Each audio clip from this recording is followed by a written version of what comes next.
He definitely was a killer. He looked like it. He acted like it. You kind of felt it when he came in the room. There was something about him, and he wasn't a tall man. He wasn't, you know what I mean? He wasn't big, nothing.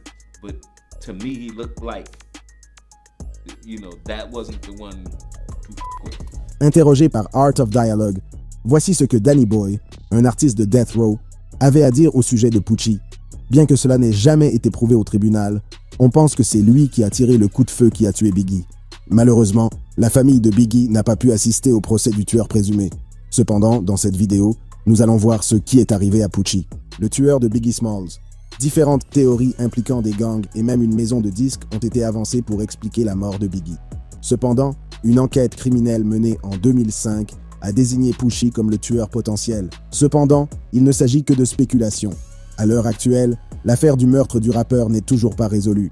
Bien qu'il existe des preuves désignant plusieurs personnes comme suspects potentiels, le problème est que personne n'a été définitivement condamné comme étant le tireur. Bien que des éléments de preuve soient disponibles, on ne sait pas exactement combien de personnes sont impliquées dans le complot. Pour comprendre cela, nous devons nous concentrer sur l'histoire de la personne supposée avoir tiré le coup de feu fatal. Comme on pouvait s'y attendre, Poochie a grandi dans les rues difficiles de Compton, en Californie, connues pour leur violence et leur criminalité. Originaire du Kentucky, sa famille a déménagé à Compton pour une vie meilleure, mais la réalité de l'activité des gangs dans le quartier l'a exposé à un environnement difficile dès son plus jeune âge. À 14 ans à peine, les tendances criminelles de Poochie ont commencé à se manifester. Alimenté par un environnement instable, il a tiré avec un fusil de chasse sur une maison. En grandissant, sa participation à des activités criminelles s'est intensifiée et il s'est rapidement retrouvé recherché pour une violation de domicile qui a entraîné le meurtre tragique d'un homme. En 1994, les activités criminelles de Poochie l'ont rattrapé lorsqu'il a été arrêté pour possession de cocaïne et d'une arme d'assaut. À cette époque, il se retrouve à travailler comme garde du corps chez Death Row Records. Il s'agit sans doute du label le plus important de l'industrie du hip-hop à l'époque. Ce lien va s'avérer déterminant dans la vie de Poochie, car il va l'amener dans l'orbite de l'une des figures les plus puissantes de l'industrie musicale, Suge Knight. Suge, PDG de Death Row Records, était une présence redoutable connue pour ses liens avec les Mob Pyrrhus, un sous-groupe du gang des Bloods. Poochie et Knight, tous deux membres de Mob Pyrrhus, sont devenus de proches associés en raison de leurs liens communs. Ils se sont associés pour naviguer dans l'industrie musicale, où l'acquisition de pouvoir et d'influence implique souvent de sérieux risques. Mais c'est le meurtre d'un rappeur en herbe, William Radcliffe, qui va changer à jamais la trajectoire de la vie de Poochie. Radcliffe, membre des Bounty Hunters Bloods, avait fait pression sur Knight pour qu'il signe avec Death Row Records. Se sentant menacé par la persistance de Radcliffe, Knight aurait donné à Poochie l'ordre d'exécuter le contrat. C'est ainsi qu'au cours d'une nuit fatidique, la vie de Radcliffe a été brutalement enlevée, laissant de nombreuses questions sans réponse. Le rôle de Poochie dans le meurtre de Radcliffe a marqué un moment crucial, ouvrant la voie à un crime encore plus choquant qui a profondément affecté le monde de la musique. Cependant, l'histoire de Poochie ne se limite pas à être le garçon de course de Suge ou le chef de la sécurité de Death Row. C'était un gangsta célèbre. Le milieu des gangs de Los Angeles ne se résumait pas à des fauteurs de troubles. C'était un réseau complexe de loyauté, de trahison, d'affaires et de lutte de pouvoir. Au fur et à mesure que Poochie s'impliquait, sa réputation grandissait. Ce qui le distingue, ce n'est pas seulement sa dureté, mais aussi son intelligence. Il avait le talent d'être au bon endroit, de faire les bons choix et surtout, d'avoir les bons rivaux. Au milieu des années 90, Poochie n'est pas seulement célèbre dans les quartiers des gangs de Los Angeles. Il fait également son entrée dans le monde clinquant mais risqué du hip-hop. Avec des rappeurs de la côte Est comme Biggie qui gagnent en notoriété sur la côte Ouest, la distinction entre les rivalités entre rappeurs et les conflits entre gangs de rue devient floue. Poochie, à cheval sur les deux mondes, devient une figure importante. Il n'était ni musicien ni producteur dans l'industrie musicale. Poochie servait plutôt de lien entre les gangs de rue et les studios d'enregistrement. Les artistes, en particulier ceux qui n'étaient pas originaires de la côte ouest, comptaient sur lui pour naviguer dans le dangereux milieu des gangs de Los Angeles. Au milieu des années 90, pendant l'intense rivalité entre les rappeurs de la côte est et de la côte ouest, Poochie s'est retrouvé au milieu de tout cela. Des rumeurs circulaient sur son rôle et ses connaissances, mais il restait mystérieux et ne révélait pas grand-chose. À l'approche de 1997, le pouvoir de Poochie n'a cessé de croître. Il s'occupe de la sécurité d'artistes célèbres et la rumeur veut qu'il soit impliqué dans le trafic de drogue. De simple membre d'un gang, il devient quelqu'un d'influent dans les rues et sur la scène musicale. Mais avec plus de pouvoir viennent plus d'ennemis et Poochie a eu des gens qui ont essayé de le tuer. Malgré les risques, beaucoup le considéraient comme impossible à arrêter, comme une force incontrôlable. Chaque histoire a un moment crucial qui façonne son héritage. Pour Poochie, ce moment était étroitement lié au destin de l'icône du rap Biggie Smalls. Biggie n'était pas seulement un rappeur. Il symbolisait l'espoir pour de nombreuses personnes de la côte Est du rap. Ses liens avec la côte Ouest ont suscité la controverse. Et, le 9 mars 1997, les chemins de Biggie et de Poochie se sont croisés de manière inattendue. Les coups de feu tirés à Los Angeles cette nuit-là n'ont pas seulement marqué une triste fin, mais aussi le début d'un mystère énigmatique qui a troublé les gens du monde entier pendant des années. Dans les années 90, Los Angeles était un mélange de culture, de rêves et d'ambition. Au milieu des lumières d'Hollywood, le hip-hop est devenu une forme d'art importante, en lien avec le côté obscur de la ville. Le hip-hop n'est pas seulement une question de musique, il est lié à la vie dans les rues, à la survie et au contrôle. Poochie, qui travaille dans les coulisses, s'épanouit dans cette atmosphère. À mesure que le hip-hop se développe, les lignes entre les paroles et le territoire, la représentation et les alliances deviennent floues. Les artistes dépendent de la rue pour leur authenticité, et la rue dépend des artistes pour leur pertinence et leur influence. Dans ce partenariat étroit, des personnalités comme Poochie ont joué un rôle essentiel. Alors que des artistes comme Tupac et Biggie étaient les visages publics de la scène musicale, des personnes comme Poochie étaient le système de soutien, offrant la dureté et la crédibilité de la rue. Mais cette alliance comportait des risques. Les conflits verbaux entre artistes ont dégénéré en véritables batailles armées, chaque groupe rivalisant pour dominer la communauté hip-hop. La rivalité entre la côte Est et la côte Ouest a commencé par une guerre des mots, mais s'est transformée en un conflit violent. Les artistes ont constitué de grands groupes d'amis, y compris des membres de gangs, pour assurer leur sécurité. Poochie, connu pour sa capacité à résoudre les problèmes, s'épanouit dans ces situations dangereuses. Sa réputation de solutionneur de problèmes s'est accrue, qu'il s'agisse de planifier un concert dans la zone d'un gang rival ou d'organiser des collaborations sans causer de problème. Poochie n'était pas seulement un dur à cuire, c'était un homme d'affaires qui connaissait l'importance des relations, de la diplomatie et, au besoin, de la force. Pourtant, tous les artistes ne se sentent pas à l'aise avec l'influence croissante des gangs dans le hip-hop. Certaines voix communautaires ont exprimé leur inquiétude, estimant que le véritable esprit de la musique était en train de s'estomper. Malheureusement, ces inquiétudes ont souvent été éclipsées par l'attrait généralisé du rap lié aux gangs à la radio ou, malheureusement, par le son des coups de feu. Alors que les artistes hip-hop jouissaient d'une image publique glamour, peu d'entre eux se rendaient compte des dangers constants auxquels ils étaient confrontés. Les extorsions, les enlèvements et même les meurtres étaient monnaie courante, mais rarement évoqués ouvertement. Au fil des années 90, il est devenu évident que personne, quelle que soit sa notoriété ou son influence, n'était à l'abri de ces menaces. La police connaissait le lien entre les gangs et le hip-hop dans ce contexte tendu. Pourtant, sa gestion de la situation a suscité des critiques, car elle a été accusée de traiter tous les artistes hip-hop comme des membres de gangs, ce qui a entraîné un profilage racial et un harcèlement injuste. Malgré les troubles, le hip-hop a prospéré en tant que représentation de la vie de la rue. Les artistes ont continué à composer des chansons populaires, à partager leurs histoires et à rendre la musique réelle et facile à comprendre. Mais parfois, des événements tristes, comme la mort de Tupac en 1996, rappellent à tout le monde à quel point l'art et la vie sont étroitement liés dans la communauté hip-hop. Le meurtre de Tupac a marqué le début d'une rivalité encore plus violente entre la côte Est et la côte Ouest dans le hip-hop. Les événements qui l'ont précédé ont consolidé la réputation de Poochie dans l'histoire du hip-hop. Le 9 mars 1997, une autre figure légendaire, Biggie Smalls, a été tué, laissant le monde avec de nombreuses questions sans réponse. L'inspecteur Russell Poole, un enquêteur expérimenté, prend en charge l'affaire, déterminé à découvrir la vérité derrière ce meurtre. Dès le début, les soupçons de Poole se portent sur Suge Knight. La réputation de Knight en tant que figure redoutable de l'industrie musicale, associée à ses liens présumés avec le mob Pyrrhus, en fait un suspect de premier plan dans le meurtre de Biggie. Poole pense que Knight a engagé David Mack, officier de la police de Los Angeles, et son ami Amir Muhammad pour exécuter le contrat. En approfondissant l'enquête, Poole a découvert une série de liens troublants entre Knight, Mack et Muhammad. Mack, ancien officier de la police de Los Angeles, avait été impliqué dans une autre affaire criminelle, dans laquelle il avait été condamné pour le braquage d'une banque. Poole pensait que les liens de Mack avec Knight et son accès à des informations privilégiées faisaient de lui un atout précieux dans l'exécution du meurtre. En outre, Poole a découvert que Muhammad, un associé connu de Mack, avait des liens avec la Nation of Islam, une organisation religieuse et politique. Cette révélation a ajouté une nouvelle couche de complexité à l'affaire, puisque Poole a émis l'hypothèse que l'implication de Muhammad pourrait avoir été motivée par un agenda plus large. Malgré les preuves de plus en plus nombreuses et les liens convaincants, l'affaire contre Knight, Mac et Muhammad s'est enlisée. L'enquête se heurte à des obstacles et la vérité sur le meurtre de Biggie semble s'éloigner. L'industrie musicale et les fans sont frustrés et attendent désespérément que justice soit faite. Les années passent et l'affaire n'est toujours pas résolue. Cependant, en 2006, l'enquête a été rouverte. De nouvelles pistes et de nouveaux éléments de preuve sont apparus, mettant en lumière la vérité choquante derrière le meurtre de Biggie. C'est au cours de cette réouverture de l'enquête que l'attention s'est portée sur Wardell Fowles, également connu sous le nom de Poochie. Les preuves indiquent que Poochie est le tireur qui a tué Biggie. La théorie suggère que Suge Knight avait contacté Poochie par l'intermédiaire de sa petite amie de l'époque, Teresa Swan, et lui avait ordonné d'exécuter le coup. Swan, qui avait avoué être impliqué dans le meurtre, portait un fil de fer lors d'une rencontre avec Knight en prison.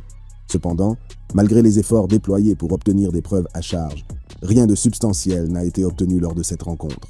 La théorie de l'erreur sur la personne est également apparue lors de la réouverture de l'enquête. Il a été suggéré que la cible de la fusillade était peut-être quelqu'un d'autre et que Biggie avait été tragiquement pris entre deux feux. Au lieu de viser Biggie, certains, dont un rapport du FBI, pensent que Sean Diddy Combs était la véritable cible. Cette hypothèse n'est pas aussi farfelue qu'elle en a l'air. À l'époque, Diddy recevait de nombreuses menaces de mort. Il est même arrivé que Diddy, qui était avec Biggie la nuit précédant l'événement tragique, soit confronté à quelqu'un qui le menaçait. La sécurité a dû intervenir pour mettre fin à la situation. Cette théorie a ajouté une nouvelle couche de tragédie à une histoire déjà dévastatrice, laissant de nombreuses personnes se demander ce qui aurait pu se passer si les événements s'étaient déroulés différemment. À mesure que l'enquête sur le meurtre de Biggie se poursuivait, les projecteurs se sont détournés de Knight, Mac et Muhammad pour se tourner vers Poochie. Cependant, aucun acte d'accusation n'a été déposé contre lui, car l'histoire de Poochie avait déjà connu une fin violente. Wardell Poochie est mort peu après avoir eu 43 ans, le 24 juillet 2003. Il a reçu 10 balles dans le dos, alors qu'il circulait à moto à Compton. Le détective Greg Kading suggère que la mort de Poochie résulte d'une querelle entre deux Bloodsets, les mobs Pyrrhus, et un autre gang, appelé les Freaktown Pyrrhus. Les auteurs Tim Brennan et Robert Ladd affirment dans leur livre Once Upon a Time in Compton que Poochie a été assassiné sur ordre de Roderick Cardall, Lil Rod, Reed de Fruittown Pyrrhus, à l'aide d'un AK-47. Poochie a été enterré au cimetière d'Inglewood Park. La vie et la mort. 15 ans après le meurtre tragique de Biggie, l'inspecteur à la retraite Greg Kading, qui a dirigé l'enquête de 2006 à 2009, révèle des informations qui remettent en cause des théories erronées et explique pourquoi l'affaire n'a toujours pas été résolue. Greg Kading a joué un rôle crucial dans l'enquête, notamment lorsque la mère de Biggie a intenté un procès à Los Angeles et à la police pour des millions de dollars. Alors que Kading a réalisé des progrès significatifs, obtenant des aveux liés au décès de Biggie et de Tupac, il a été inopinément écarté de l'affaire. Bien qu'il ait fait l'objet d'un examen minutieux pour des questions sans rapport avec l'affaire, il a ensuite été blanchi par les affaires internes. Entre-temps, les poursuites contre la ville ont été abandonnées. Se sentant frustré et découragé par la tournure soudaine des événements, Kading, qui a consacré 22 ans à la police, a démissionné. Son départ ajoute une nouvelle couche de complexité au mystère du meurtre de Biggie. À propos du meurtre de Biggie Small, Kading a déclaré « Suge Knight était absolument furieux. Non seulement on lui avait tiré dessus, mais son ami, Tupac Shakur, avait été tué à côté de lui dans la voiture. Il regarde directement dans les yeux de Keef D, qui se trouve dans la voiture du tireur. Keef D était membre des Southside Crips et bien connu de Suge. Cela explique pourquoi, le lendemain, une énorme guerre a éclaté à Compton entre l'entourage de Suge Knight et celui de Keef D. Suge Knight a fini par aller en prison pour une violation de probation suite au passage à tabac d'Orlando Anderson. Pendant qu'il était en prison, Suge Knight a conspiré avec sa petite amie, à qui il a donné l'ordre d'attraper Poochie, la nuit de l'incident, le 8 mars 1997. Biggie Smalls venait de faire la fête au Peterson Automotive Museum. L'événement, organisé par Vibe et Quest Record, avait attiré des invités de marque comme Faith Evans, Aaliyah et même des membres des gangs Bloods et Crips. La fête est devenue trop dense au fil de la nuit et les pompiers l'ont fermée prématurément. À bord de 2 GMC Suburbans, Biggie et son équipe décident de rentrer à l'hôtel. Biggie était sur le siège passager avant avec ses amis Damien D-Rock Butler, Lil Cease et le chauffeur Gregory G. Money Young. Diddy a pris un autre véhicule avec ses gardes du corps et une Chevrolet Blazer a suivi les 2 camions, transportant le chef de la sécurité de Bad Boy, Paul Offord. À minuit 45, alors que les rues sont remplies de fêtards, le SUV, de Biggie s'arrête à un feu rouge près du musée. Soudain, une Chevrolet Impala noire s'arrête à côté d'eux et les choses prennent une tournure inattendue. La Chevrolet Impala noire était conduite par Wardell Pucci Fowles. Selon M. Cadding, Pucci était à l'affût à l'extérieur du Petersen Automotive Museum. Dès qu'il a su que Biggie était assis dans sa voiture, il s'est approché et l'a abattu. Des informations provenant d'initiés du couloir de la mort, d'informateurs du FBI et de la petite amie de Suge à l'époque, Teresa Swan, ont confirmé les rapports selon lesquels Pucci aurait commis des actes violents pour Suge Knight dans le passé. Pucci se serait mis d'accord avec la petite amie de Suge et aurait reçu 2 paiements, l'un de $9 000 et l'autre de $4 000. Cadding a également un point de vue unique sur la question de savoir si l'affaire sera résolue ou non. Il a déclaré « Tout dépend de la définition que l'on donne à l'expression « élucider ». La police de Los Angeles a conclu que Biggie Smalls a été tué par Wardell Pucci Fowles. Tels sont les faits au sein des forces de l'ordre. Ils sont considérés comme résolus en interne, mais la définition du public est différente. L'affaire n'a pas fait l'objet d'une procédure judiciaire et personne n'a été poursuivi. Sur les raisons pour lesquelles il a été dessaisi de l'affaire, il a également déclaré « La reprise de l'enquête est née de la crainte de perdre des centaines de millions de dollars dans cette affaire civile. C'est vraiment ce qui a motivé toute l'enquête à laquelle j'ai participé, au départ. Une fois cette menace dissipée, la police de Los Angeles a dit « Vous savez quoi? Nous avons passé assez de temps et dépensé assez d'argent. Nous savons qui les a tués. Le procureur ne va pas porter plainte, alors tout le monde retourne au travail et l'affaire a fini par être classée. J'ai démissionné à cause de cette affaire. C'est dire à quel point j'étais frustré. J'étais tellement déçu d'être renvoyé pour une raison aussi ridicule. Après tout ce que nous avions fait, c'était une insulte personnelle. Je n'arrivais pas à croire que nous avions mené l'affaire à son terme et qu'on m'avait renvoyé. Ils ont simplement classé l'affaire après que le camp Wallace s'est rétracté.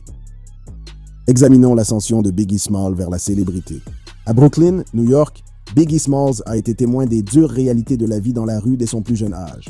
Né le 21 mai 1972 de parents originaires de la Jamaïque, les premières années de Biggie sont marquées par l'absence de son père, qui quitte la famille alors qu'il n'a que 2 ans. Élevé par sa mère Voletta, une travailleuse acharnée, le parcours de Biggie dans le monde du rap sera façonné par les défis et les tentations qui l'entourent. Ayant grandi dans le quartier de Bedford-Stuyvesant, Biggie s'est retrouvé plongé dans l'épidémie de crack qui a sévi dans les années 1980 et 1990. Malgré le chaos et le danger qui l'entoure, Biggie parvient à exceller dans ses études, notamment en anglais. Son habileté à manier les mots et son esprit vif lui ont valu une réputation d'enfant intelligent. Cette qualité deviendra plus tard une caractéristique déterminante de sa carrière de rappeur. Mais l'attrait de la rue est trop fort pour que Biggie y résiste. À l'âge de 12 ans, il commence à vendre de la drogue sur Fulton Street à Brooklyn, une vie secrète que sa mère ignore totalement.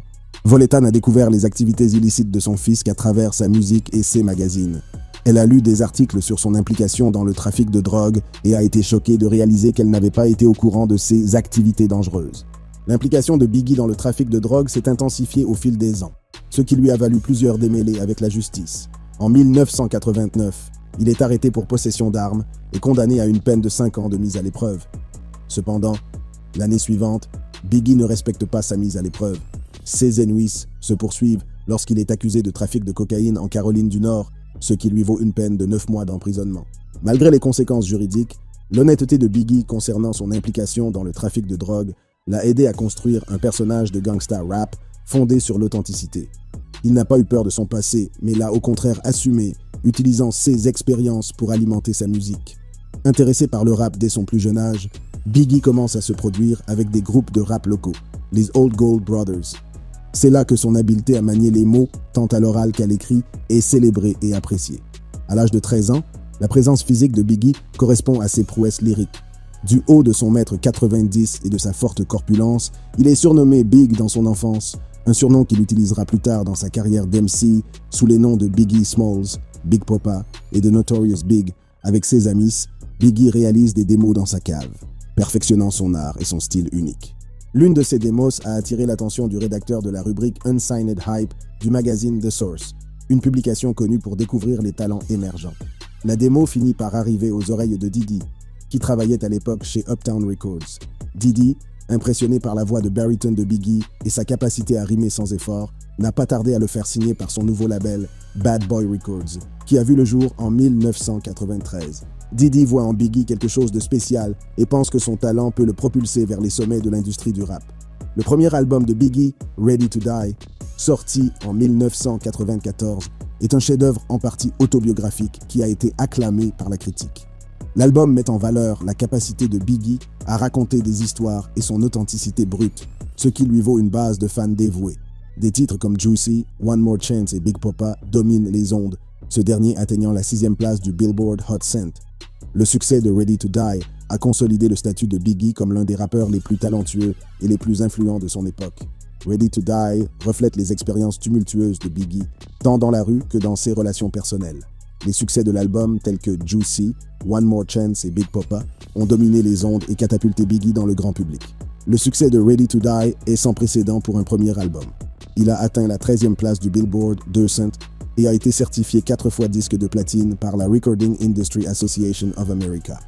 L'impact de l'album est allé au-delà du succès commercial.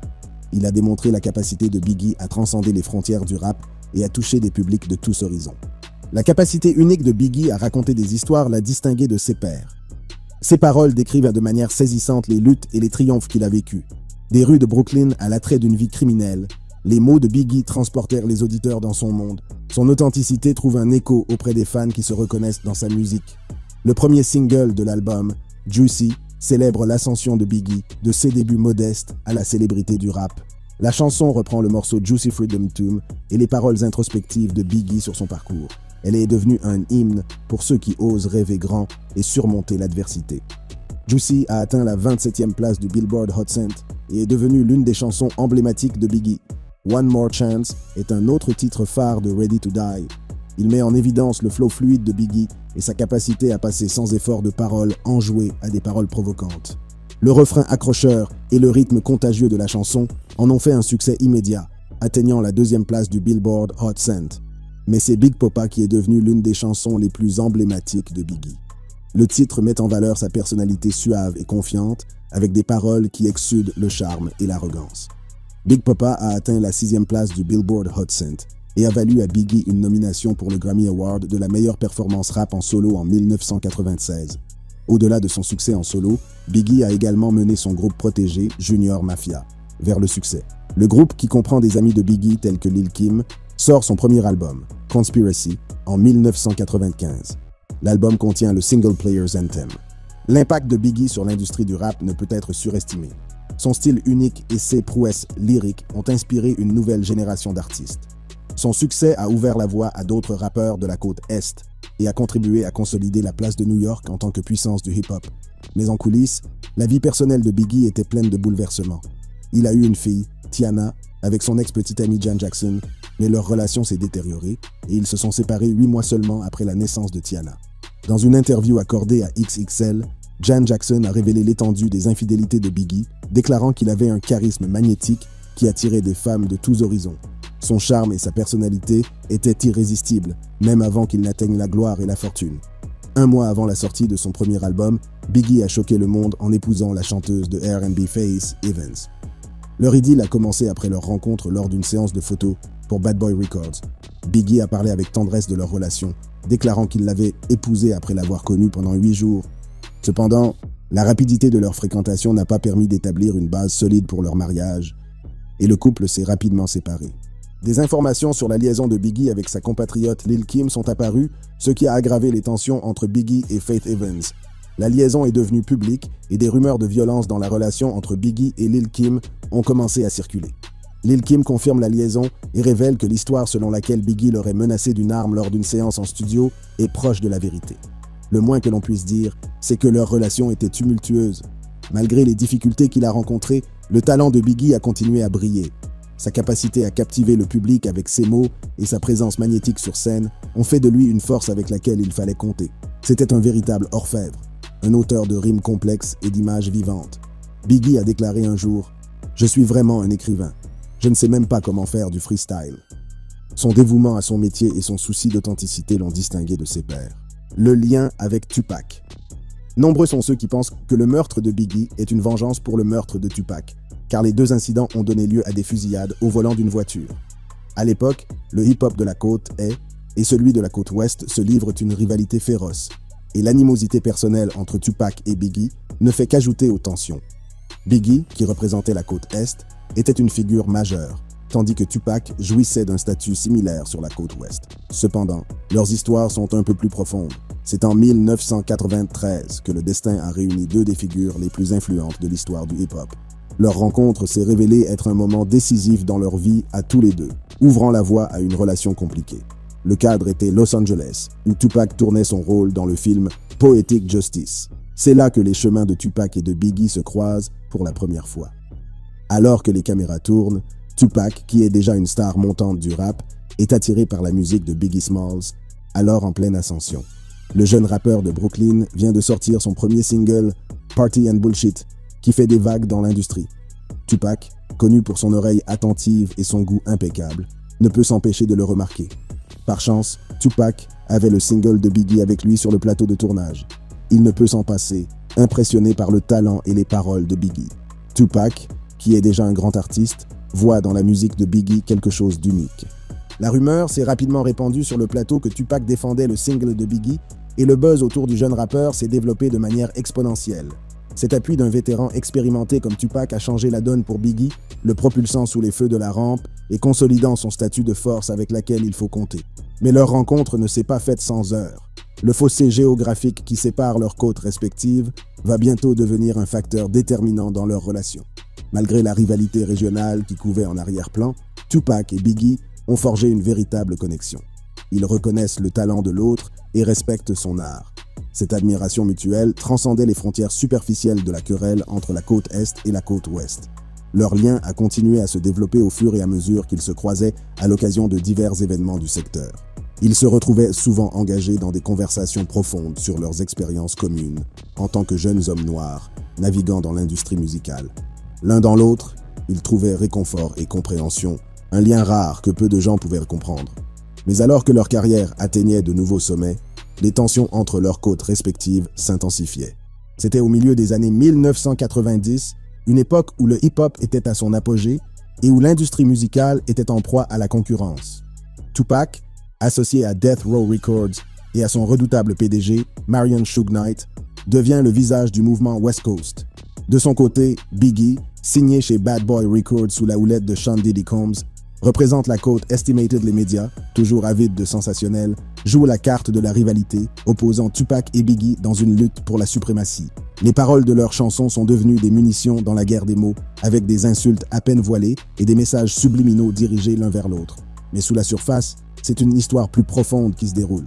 Tupac et Biggie, autrefois amis et admirateurs de leurs talents respectifs, se sont retrouvés pris entre deux feux d'une querelle devenue incontrôlable.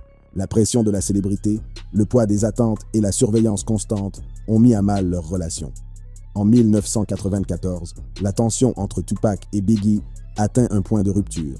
Tupac se trouve à New York, en train d'enregistrer dans un studio, lorsqu'il tombe dans une embuscade et se fait tirer dessus à plusieurs reprises. Bien qu'il ait survécu à l'attaque, il pense que Biggie et ses associés sont impliqués. La frénésie médiatique qui entoure la fusillade ne fait qu'accentuer le fossé qui sépare les deux artistes. Les rumeurs et les théories du complot vont bon train, et les doigts sont pointés dans toutes les directions. La rivalité entre la côte Est et la côte Ouest a atteint un dangereux point de basculement, et Tupac et Biggie se retrouvent au centre de la tempête. Mais au milieu du chaos et de l'hostilité, il y a eu des moments de réflexion et de regret. Dans ces moments d'introspection, Tupac a exprimé un désir de paix et de réconciliation.